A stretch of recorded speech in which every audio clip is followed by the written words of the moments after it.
Não sei se você estava com saudade, mas eu estava. Sabe que o pastor é carente, né? Estava com muita saudade dos irmãos e estamos muito alegres de estar retornando, né? Ao convívio mais presente com a igreja. Depois de um período bom de férias, o Senhor foi bom conosco, nos abençoou e nos trouxe até aqui, né? Alguém perguntou se eu descansei nas férias. Olha a quantidade de criança que veio comigo hoje, você vai ver. Mas é outro tipo de descanso, né? Outro tipo de trabalho. E glória a Deus por isso tudo. Bom, irmãos, eu tenho algumas missões importantes hoje nesse retorno, então eu não vou me alongar muito aqui, mas ao longo do dia a gente vai conversando, tá bom? Hoje nós vamos abrir uma nova série de mensagens dentro dos livros de Reis, né? Um livro importante da Escritura do Antigo Testamento. Então já peço você para abrir o primeiro livro de Reis, vamos ler apenas um verso inicialmente, é o capítulo 18, verso 39. Hoje eu tenho a incumbência de introduzir o livro e também de expor o primeiro capítulo. Então a gente vai ler esse verso, depois a gente volta para o primeiro capítulo do livro de 1 Reis, tá bom? Prometo que seremos breves. E logo após seguiremos com a celebração da ceia do Senhor. Se você quiser já marcar aí, deixa o dedinho. Abre no capítulo 18 e deixa o dedinho lá no capítulo 1. Nós vamos voltar para o 1 depois, tá bom? Barulho bom de página, né? Balançando. Isso é muito bom. Não pode perder isso.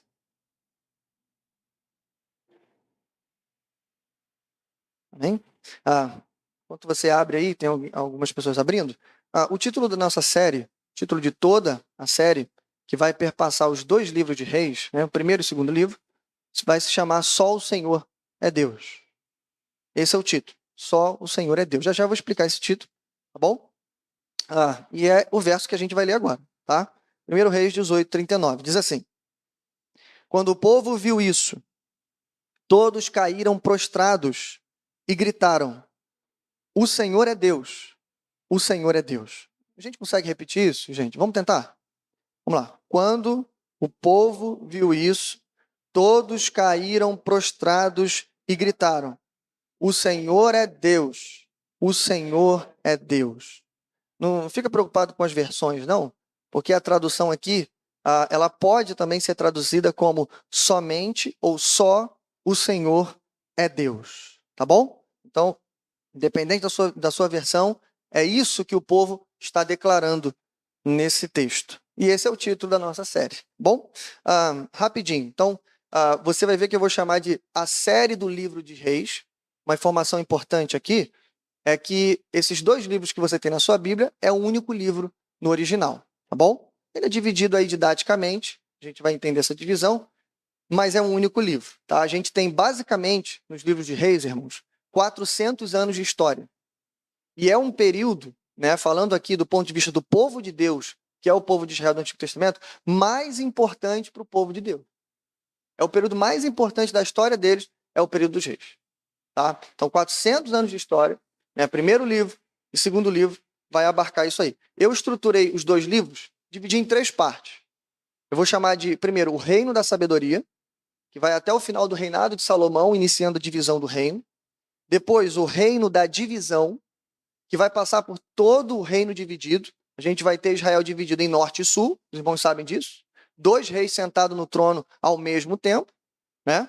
E como o nome já diz, né? Divisão é uma palavra muito boa.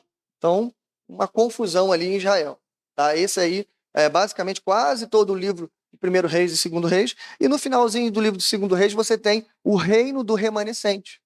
Que é depois que o norte for devastado e destruído, vai sobrar só o sul e somente os reis do sul, até que então venha também o cativeiro do sul.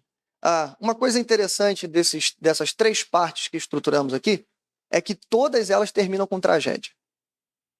Né? Todas elas terminam com tragédia. Todas essas três partes terminam com alguma tragédia. A primeira parte, como eu disse, a gente termina com o reino fracassado de Salomão. Fracassado. Até porque a consequência da queda de Salomão é justamente a divisão do reino. Então, uma história triste, a gente vai ver isso lá no capítulo 11. A segunda parte, que é o reino da divisão, vai terminar, como eu já disse, com o cativeiro assírio e a devastação do reino do norte. Irmãos, o reino do norte não vai ser apenas aprisionado, ele vai ser destruído. Não vai existir mais. Não tem dinastia, não tem ninguém lá. Acabou. Quando voltar a Samaria, será um reino misto, né? Será uma população mista. E, por último, a gente tem lá no finalzinho o cativeiro babilônico. O livro de 2 Reis vai terminar, o último capítulo, explicando por que Nabucodonosor invadiu Judá. Então, veja, não é coincidência isso. As 3 partes do texto principais terminam com tragédia. Outra curiosidade interessante é que 1 Reis começa lá no início, né? Salomão construindo o templo. 2 Reis termina com Nabucodonosor destruindo o templo. Interessante isso. O livro começa com morte no primeiro livro e ele termina com morte no segundo livro. Mas nem só de tragédia, né? Viverá o homem. Bom, qual é o tema principal do livro? Para a gente poder avançar. Eu escrevi assim: justificar a trágica divisão do reino, a devastação do norte e o exílio do sul, por terem escolhido o caminho da divisão. Seus corações estavam divididos entre a adoração ao Deus único ou os falsos deuses, ou entre a confiança no Todo-Poderoso ou no poder das nações. Se a gente pudesse resumir aqui em uma palavra, pastor, qual a palavra que o senhor resume o livro dos reis, a história da monarquia em Israel? Eu diria divisão. E eu não estou falando somente porque o reino será dividido. Grava essa frase. O reino só será dividido porque a nação está dividida. A nação só será dividida porque os corações estão divididos. Então, a despeito de toda a política, de toda a questão econômica e social que o livro vai trazer para a gente, a coisa mais importante no livro dos reis não é política, é a adoração. Porque o coração do povo se dividiu, o reino se dividiu também. Bom, esse é o tema. Jesus combateu duramente o caminho da divisão, você lembra bem, quando ele disse em Mateus 6,24, ninguém pode servir a 2 senhores, pois odiará um e amará o outro, ou se dedicará a um e desprezará o outro. E como ele diz mais à frente, todo reino dividido contra si mesmo será arruinado. Então, para a gente fechar essa parte e eu te convencer, né, que o tema do livro dos reis é a divisão, vamos lá, rapidinho. 4 partes de todo o livro, desde o primeiro até o segundo, que prova isso. Primeiro capítulo dos reis, primeiro livro dos reis, lá no capítulo 9, quando Deus firma a sua aliança com Salomão, antes de Salomão cair, veja o que Deus diz para ele. Olha, se você não andar nos meus caminhos, eu vou destruir esse templo que você construiu.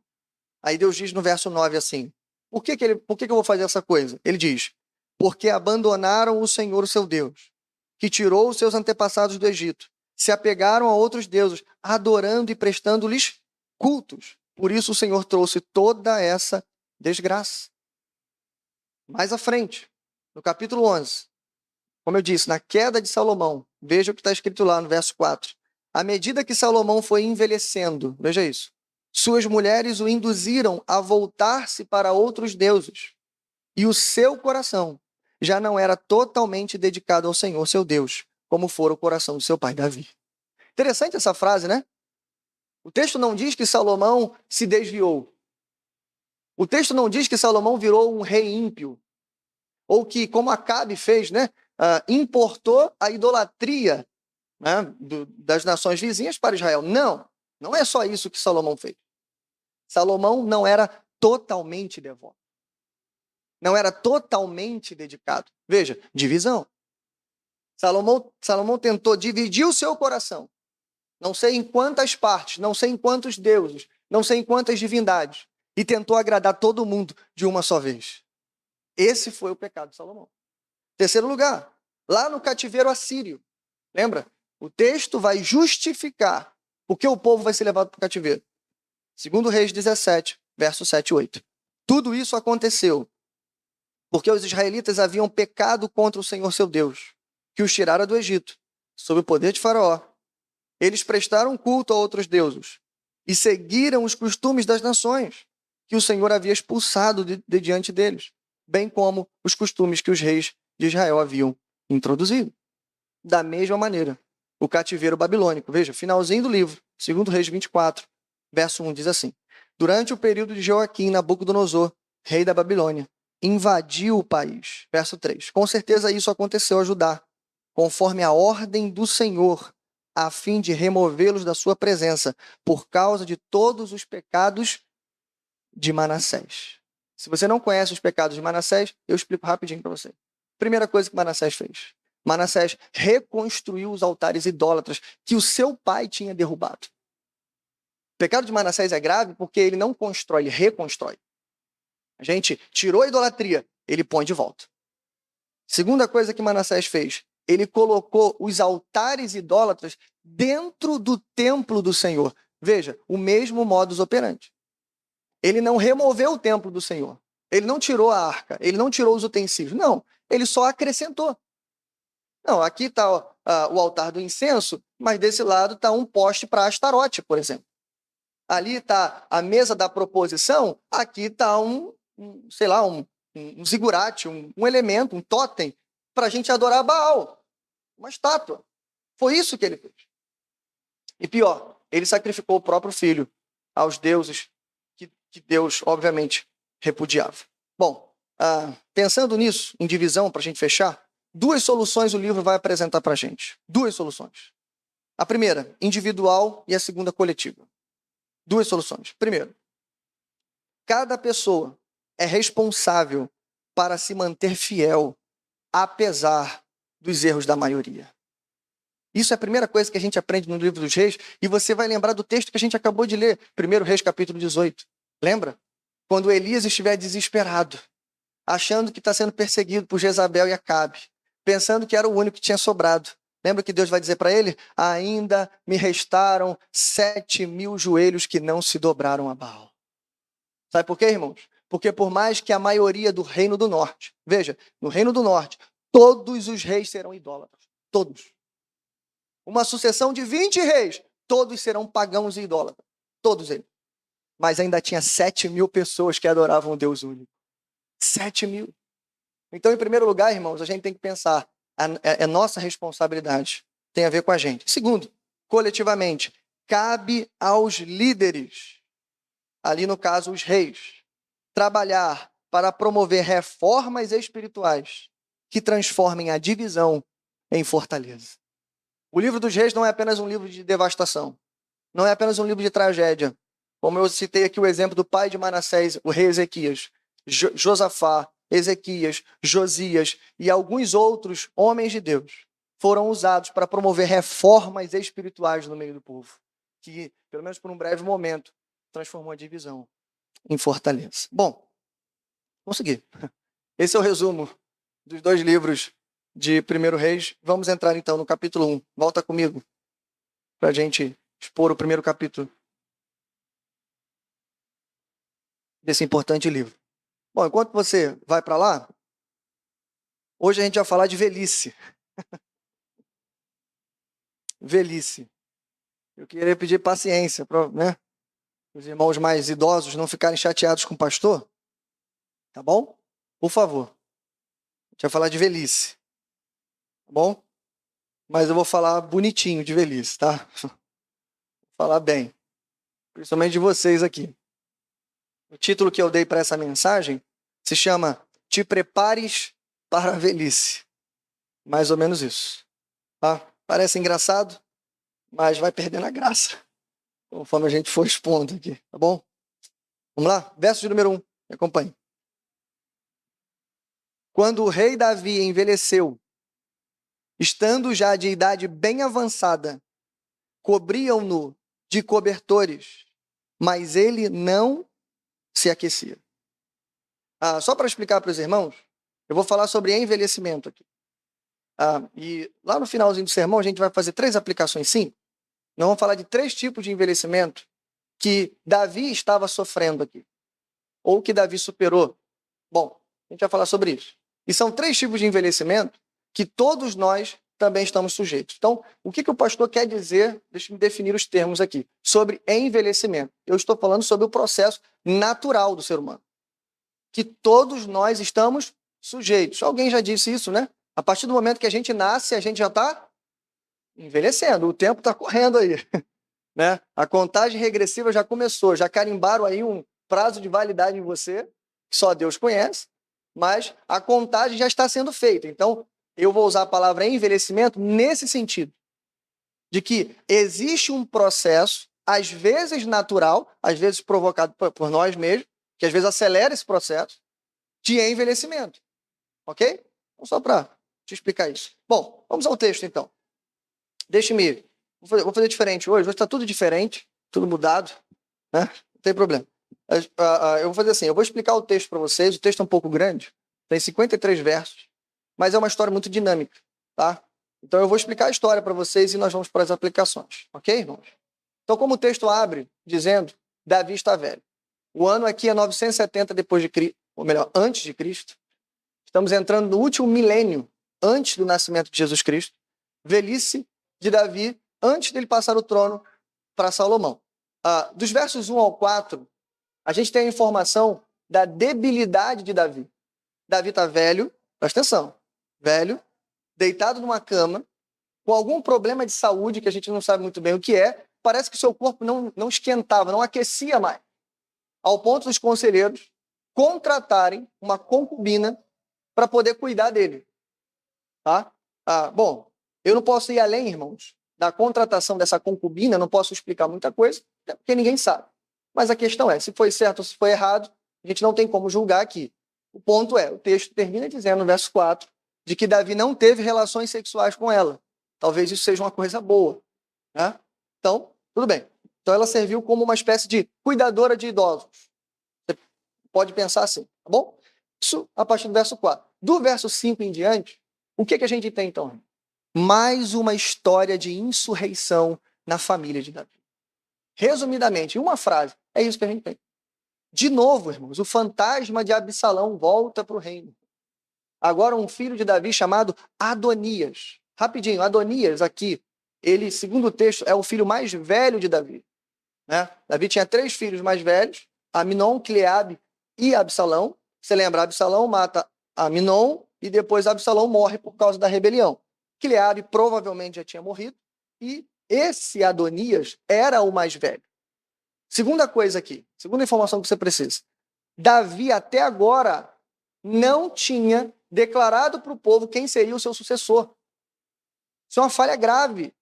Imagina, uma nação daquela, um reino daquele, né, com tantos problemas que ele já enfrentou, com vários filhos, ele não tinha dito quem era o sucessor. Pior do que isso, o sucessor não seria o primogênito. Então não estava implícito.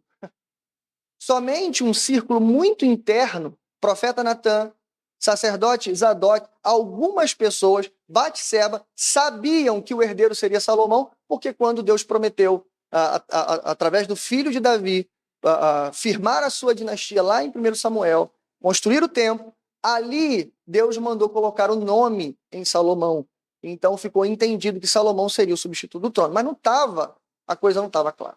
Bom, Adonias se sentiu no direito. Já que meu pai não disse quem vai reinar, né? Já que eu sou... Olha só, irmãos, é só calcular. Só calcular. Já que eu sou o mais velho, não é isso? E já que meu pai, tadinho, tá gagá, né? Foi assim que ele pensou, ok? Tá gagá, deitado na cama, sendo ajudado, não fala mais, não participa de reunião pública, não julga mais, não faz mais nada, eu vou tomar a dianteira. O que ele faz? A exemplo de Absalão, irmãos, ele monta um planinho. Ele pega as pessoas mais importantes do reino, o comandante Joabe, que já tinha feito um monte de coisas erradas até aqui. Ele pega o sacerdote Abiatar, também já estava com a sua conta vencendo, pega alguns príncipes de Israel e vai dar uma festa. E ele vai dizer assim, vocês me apoiam, eu serei proclamado rei. Eu vou assumir o trono. O texto deixa claro que Adonias sempre quis assumir o trono. Né? E, como ele não teve ninguém para freá-lo, ninguém para discipliná-lo, ele segue esse caminho. Bom, ele vai lá e então dá a grande festa dele. Não sabe quantos dias durou, mas ele foi lá. Nessa festa ele queria ser ungido rei e ele queria assumir o trono, passando por cima de todo mundo. Quando isso acontece, aparece então o tal do profeta Natã. De novo, irmão, esse é um nome importante para você gravar. Natã, mais uma vez salvando o reino de Israel. Mais uma vez. Natã vê aquela movimentação e ele vai correndo chamar Batseba. a futura rainha mãe. E ele fala para ela assim, Batseba, você está sabendo que Adonias está fazendo isso. E se ele assumir o trono, eu temo pela tua vida e a vida do seu filho. Batseba fica preocupada, obviamente, e Natan dá a estratégia para ela. Fala para ela, olha só, vai até o rei Davi, vai lá na cama dele, chama ele, acorda ele e fala para ele tudo o que está acontecendo. Porque se você não fizer isso, Adonias vai assumir o trono. A gente vai ter outra rebelião aqui e sabe-se lá o que pode acontecer no meio do reino. Bom, ela cumpre isso, né? Ela vai até Davi, conta a história para ele, acorda ele, né? A gente não sabe como é que ele estava, mas ele ouve a história. Quando ele está ouvindo a história, o profeta Natan já entra nos aposentos. Ao mesmo tempo, Batseba sai, Natan continua a história, reforça tudo de novo, dizendo assim, Davi, rei, será que o Senhor, por acaso, ordenou que Adonias fosse o seu sucessor e ninguém sabia? Por quê? Porque ele está sendo ungido agora. Estão festejando em seu nome. Ele será o rei de Israel. Naquele momento, Davi começa a dar ordens. Davi acorda do seu sono e ele começa a dar ordens. Olha, mande chamar Batseba, manda chamar o sacerdote, manda chamar todo mundo. E Davi, obviamente, reage. Davi impede que aquele mal aconteça no meio do povo. Davi tem uma brilhante ideia aqui. Davi não apenas confirma o sucessor, isso é importante, mas Davi já manda automaticamente ungir em Salomão. Salomão é ungido aqui como uma espécie de corregente, para que assim que Davi vá para os seus antepassados, Salomão possa assumir o trono. É isso que acontece. Ele chama todo mundo, chama o seu exército, chama as lideranças, e enquanto está acontecendo a festa da rebelião, está acontecendo aqui a cerimônia de consagração do novo rei sucessor do trono de Israel. Bom, isso tudo acontece lá no verso 41, verso final.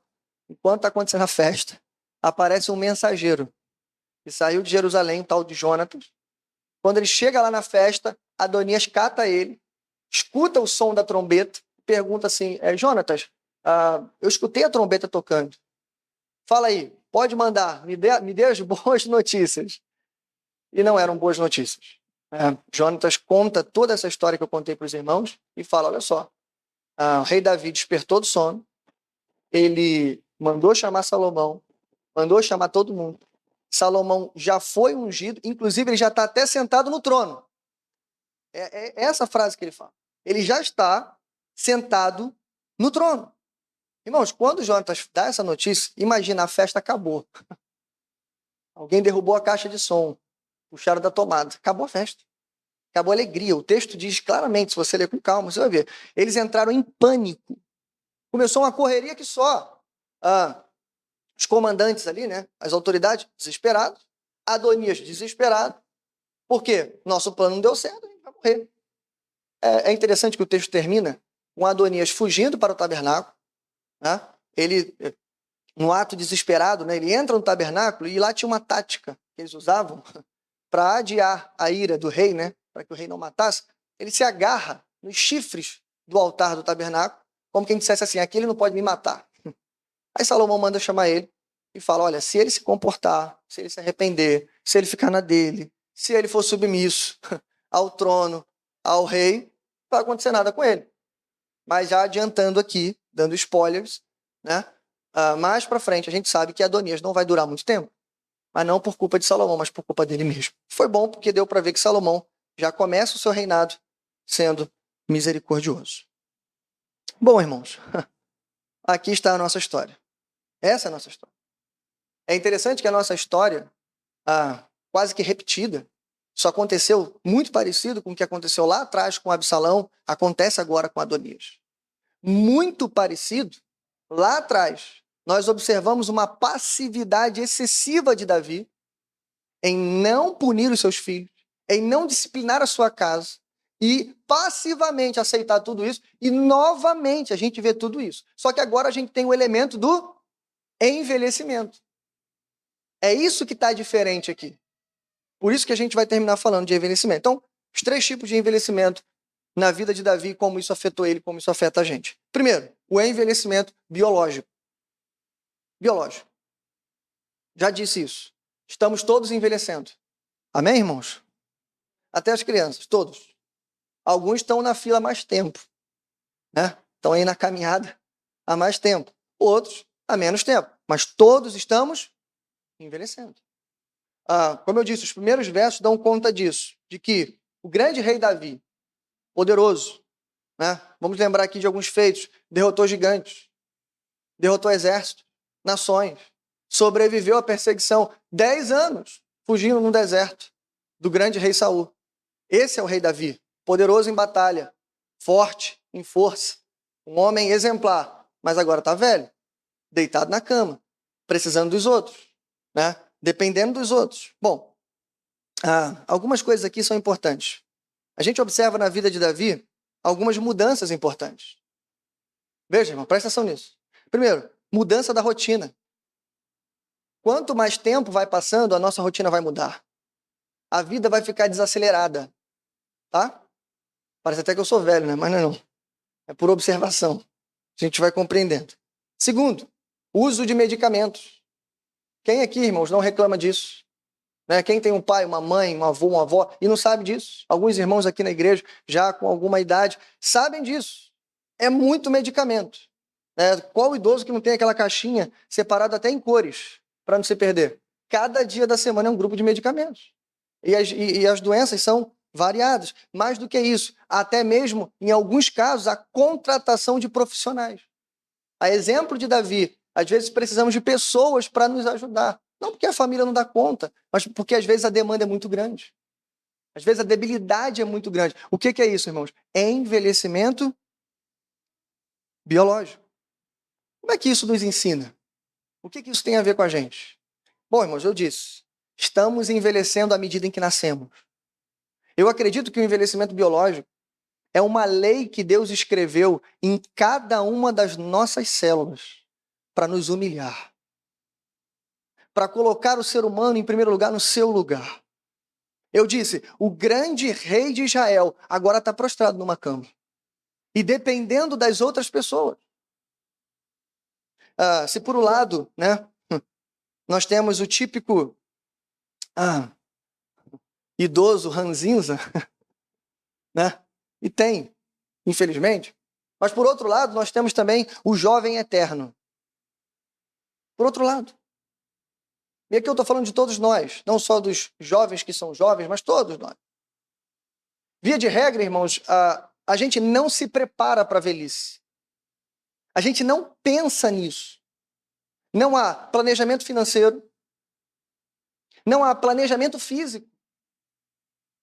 Do ponto de vista da saúde, a gente não está preocupado com isso. Por quê? Duas coisas. Ou a gente acha que nunca vai envelhecer, ou a gente acha que vai demorar tanto tempo que não é preciso pensar nessas coisas. Mas é preciso. Você vai ficar mais debilitado, mais limitado.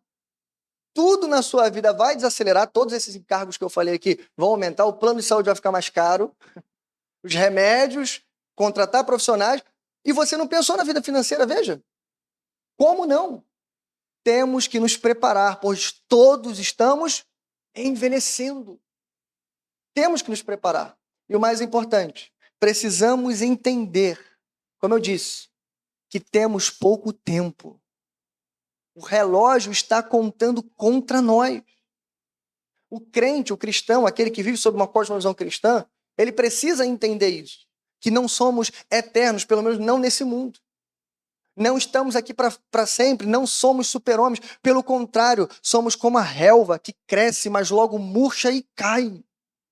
Somos como o pó da terra que o vento leva e logo espalha. Então, irmãos, o envelhecimento biológico é como se fosse um lembrete de Deus contra o nosso orgulho. Não vamos viver para sempre. Eu gosto do Salmo 90. É o Salmo da velhice, da boa velhice. Verso 10, ele diz assim: os anos de nossa vida chegam a 70 ou a 80 anos para quem tem mais vigor. Então veja, irmão, chegar a 80 não é prejuízo, é dádiva. Tá vendo? Entretanto, são anos difíceis e cheios de sofrimento, pois a vida passa depressa e nós voamos. Então, em primeiro lugar, se prepare para a velhice, porque o teu corpo já começou a mudar. Bom, segundo lugar, o segundo tipo de envelhecimento é o envelhecimento psicológico.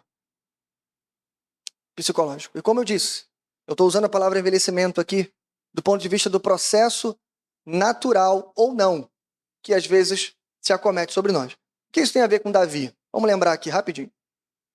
A gente pode defender, irmãos, que Davi não está deitado na cama somente por causa da sua doença. Até porque é muito estranho o texto. Porque depois que Davi é provocado, Davi se levanta, Davi dá ordens, Davi chama as pessoas. Tem um versículo aqui que diz, inclusive, que Davi vai se prostrar reverentemente do lado de sua cama. Que homem doente era esse que estava, né, deitado lá e agora está fazendo tudo? Então é possível que Davi também esteja sofrendo aqui psicologicamente. 3 coisas. Primeiro, Davi não aponta sucessor. A passividade de Davi aqui é assustadora. Segundo, ele não disciplina o seu filho. Se você ler o verso de número 6, está escrito exatamente isso. Que diz que Adonias fazia todas essas coisas, mas o seu pai nunca o disciplinava. De novo, Davi erra com os seus filhos, porque ele não intervém quando precisa de intervenção. Ele não disciplina quando precisa de disciplina. Me parece um homem passivo, alguém que desistiu da vida, está só contando o tempo.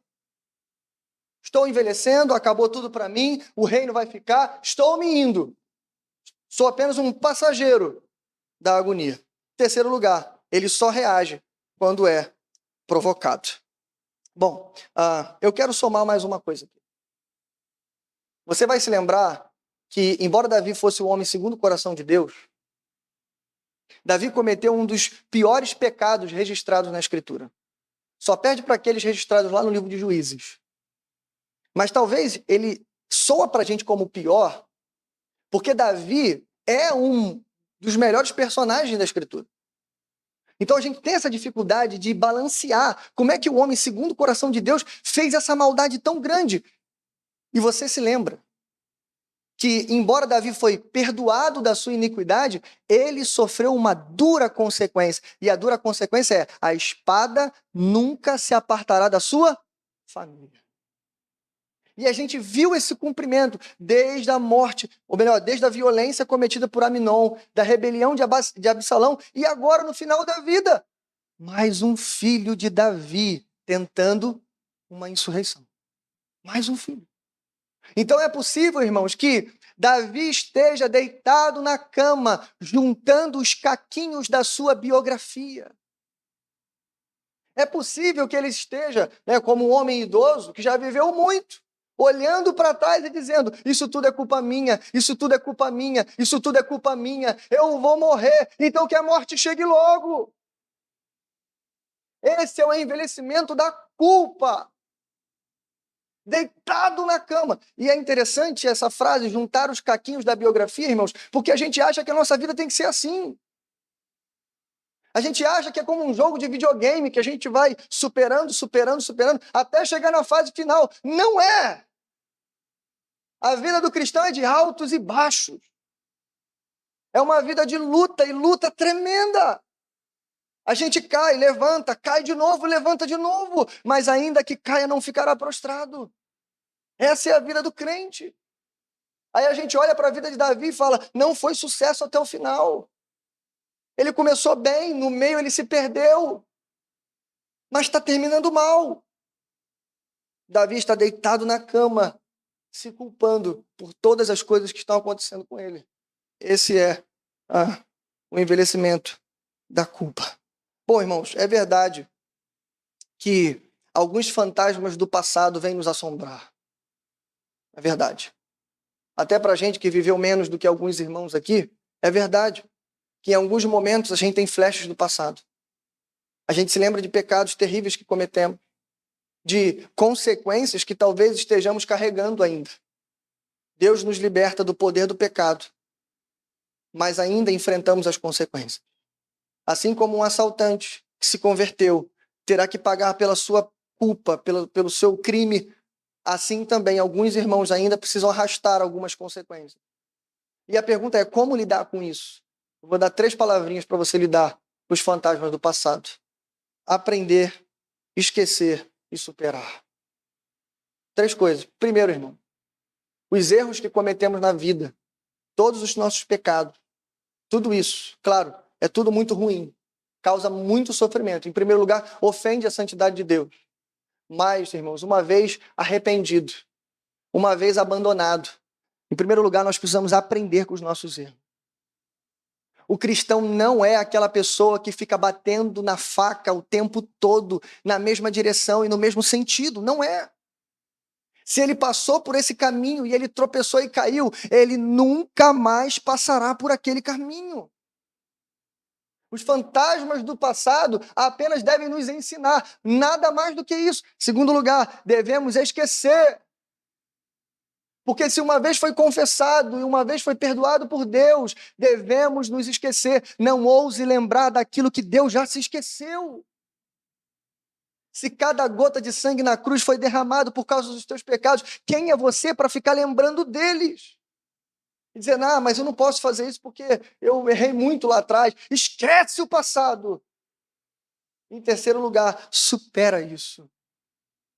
Mas a palavra superação aqui, irmãos, não vai para dentro de você. Ela vai de fora para dentro. Supera, sabe por quê? Porque além de Jesus ter morrido na cruz para te libertar do poder do pecado, que ia te levar para a morte, não vai mais. Mas ele também morreu na cruz para te libertar da culpa do pecado. Hebreus capítulo 12, verso 22 e 23. Diz assim: sendo assim, aproximemo-nos de Deus com um coração sincero e com plena convicção de fé, tendo os corações aspergidos para nos purificar de uma consciência culpada. Não há mais culpa, irmão.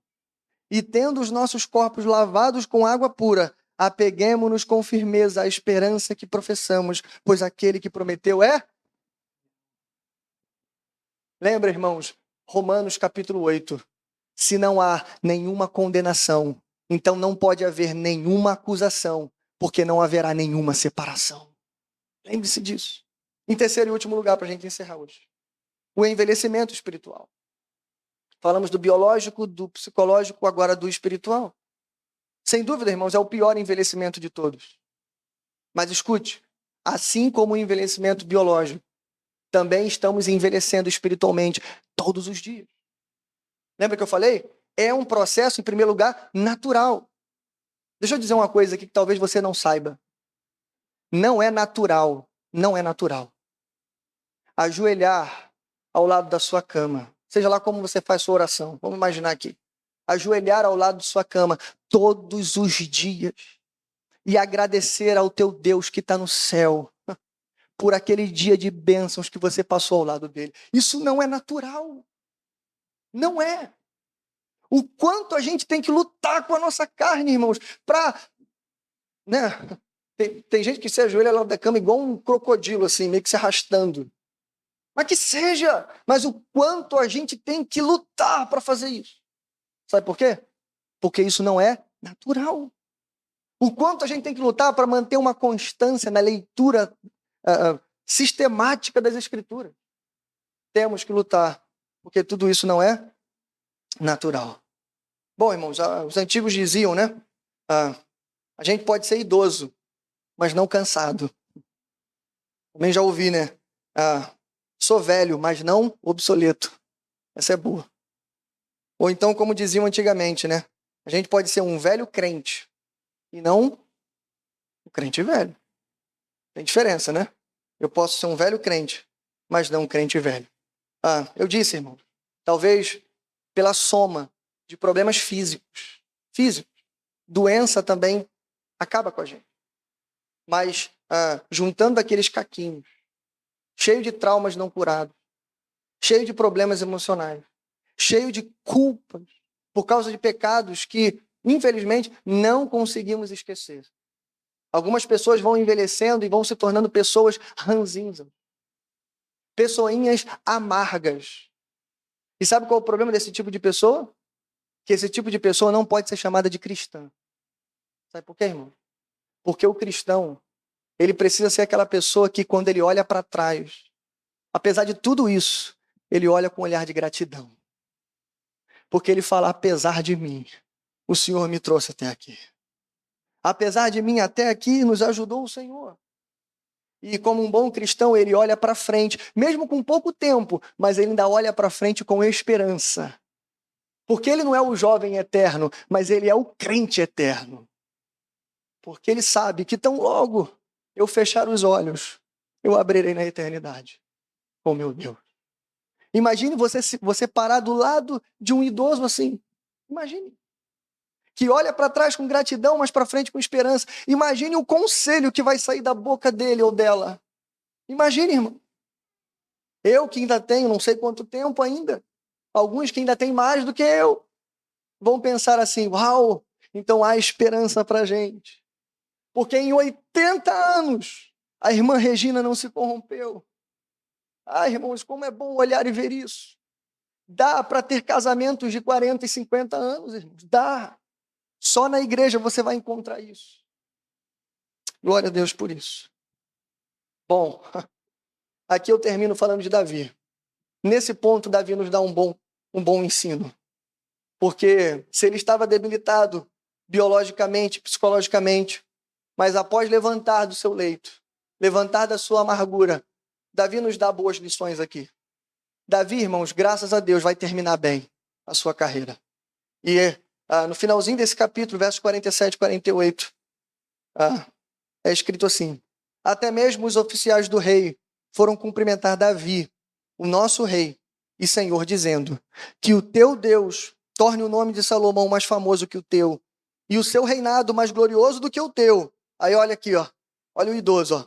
E o rei curvou-se reverentemente em sua cama e disse, olha, Davi dizendo: bendito seja o Senhor, o Deus de Israel, que permitiu que os meus olhos vissem hoje um sucessor em meu trono.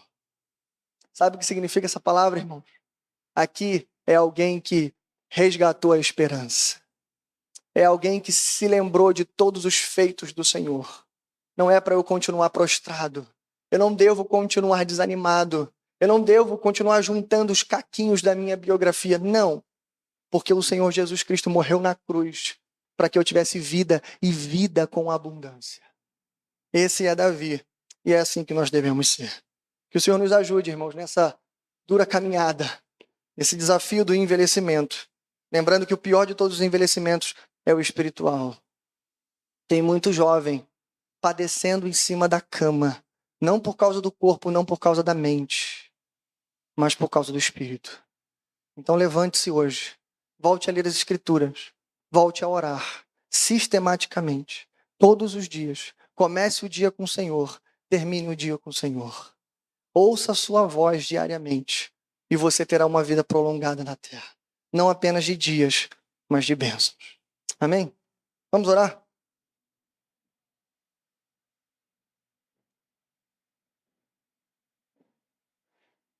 Pai nosso que estás nos céus, bendito e santificado, Senhor, é o teu nome. Obrigado, Senhor, pela tua palavra, que embora simples, Senhor, mas nos encontra nessa manhã. Como foi bom, Senhor, nos encontrarmos com o Senhor aqui. Como é bom, Senhor, ouvir a tua voz. Como é bom, Senhor, ser confrontado também. Até mesmo, Senhor, do ponto de vista físico, do cuidado com o corpo, do cuidado com a mente, do cuidado com o espírito. Mas como é bom, Senhor, ouvir palavras cheias de esperança. Como é bom saber, Senhor, que temos pouco tempo e precisamos aproveitar esse tempo.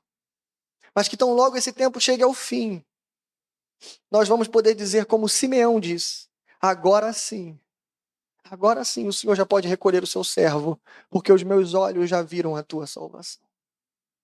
Então obrigado, Senhor, e nos ajuda nessa carreira tão difícil, nessa caminhada, Senhor, com tantos desafios. Há coisas que naturalmente concorrem, Senhor, contra nós, contra o nosso espírito. Que o desânimo não nos alcance. Que a culpa, Senhor, não nos derrube na cama. Que os nossos traumas, Senhor, que as nossas crises não possam nos parar. Mas que em nome do Senhor Jesus, que deu a sua vida por nós, mas que possamos levantar hoje e dizer: o Senhor Jesus Cristo morreu por mim. E por isso estou alegre. Então, obrigado, Senhor, pela tua palavra. Nos ajude, fique conosco. Em nome de Jesus. Amém.